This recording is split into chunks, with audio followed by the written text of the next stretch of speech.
Hey, fans of Impact Debate RC YouTube. This is Marshall Fike, and I have a very special treat for you here today. You'll never guess, you've probably already seen the title of the YouTube video, but I am doing a Japan DA CP Epic Win 2. Get a close-up of that 2. That's 2. Alright, now I'm going to start my intro. Ready?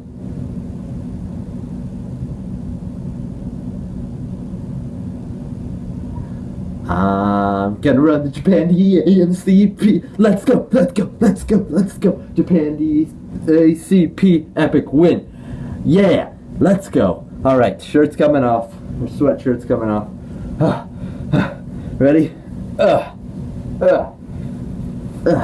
Let's go. Breathe. Wasted a solid minute 20 seconds. Alright. Let's do this. Get.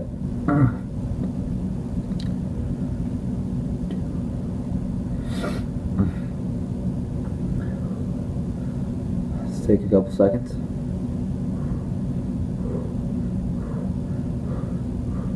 Okay.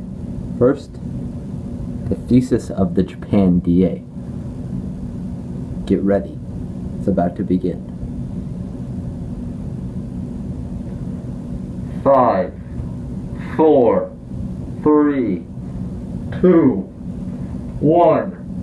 Launch! The thesis of this DA is that closer engagement with China will undermine U.S.-Japan relations, which is critical to prevent Japanese remilitarization and conflict. Japan does not trust China. Japan fears that closer cooperation between the U.S. and China will leave it out in the cold. Subpoint A, uniqueness. U.S. relations help keep Japan a pacifist country. This is from Zinbo in 2000. The United States policy towards Japan, despite its shortcomings, has so far helped ensure that Japan remains a pacifist country, which serves the interests of both Japan and the entire region. Subpoint B, link. Increase in Chinese ties causes Japan to increase their aggressive nature. This is from Suno in 2015. Japanese strategy experts voiced a concern about whether the United States would fully support Japan's security interests in the face of deepening U.S.-China economic ties. Subpoint C, internal link.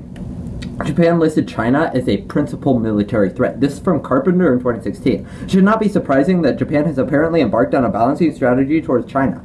In Beijing's own conduct, including pressing its territorial dispute with Tokyo over the Diaoyu Senkaku Islands in the East China Sea, has made Japanese policymakers increasingly nervous. So does China's growing military capabilities. The last two Japanese defense white papers single out China as the nation's principal security threat.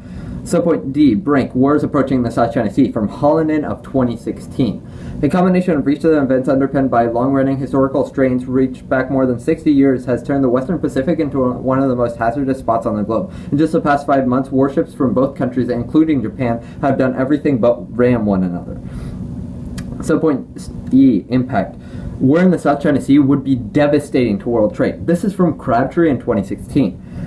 With tension rising in recent years over territory in the South China Sea, analysts have explained to CNBC what conflict in the region could mean for global trade. Should conflict arise, the consequences for global trade would be gigantic. Francis Gaudama, director of the Asia and China program at the European Council on Foreign Relations, told CNBC via telephone. So with this DA, we're seeing that making U.S. and China closer will actually obviously increase their ties, and this will make Japan feel like they're left out in the cold, and then they're going to remilitarize and they're going to cause a war in the South China Sea.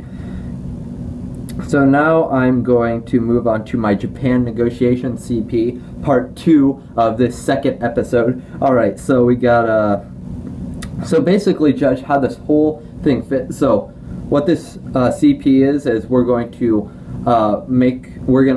the U.S. is going to sit down China and Japan and make peace negotiations between them. So we're actually going to prevent this DA. So instead of passing the affirmative team's plan, you should pass our plan, because their plan is causing the South China Sea War, and we're actually preventing the South China Sea War. So This brings me to planned mandates. 1. The U.S. federal government will cease to increase any further engagement with China. 2. Any previous engagements may continue. And 3. The U.S. federal government will continue peace negotiations between Japan and China to prevent the oncoming war between the two nations.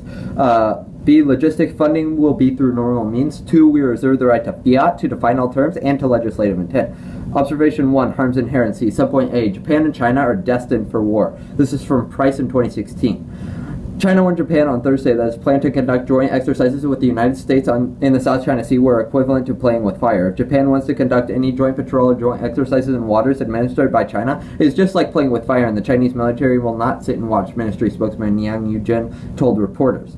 Observation 2. Solvency. Subpoint A. Only solution is for the U.S. to lead peace negotiations in Southeast Asia. This is from Go in 2016. The only viable short to medium-term means of managing the South China Sea disputes is the tried and tested one of China and the other rival claimants agreeing to put aside the territorial disputes, possibly in favor of selected projects of joint resources protection, exploration, and development. While these agreements will not directly involve the U.S., which is a non-claimant, Washington can lead in creating more propitious weather conditions for such an outcome by shifting the current dynamic away from the deadlock over international arbitration and freedom of navigation.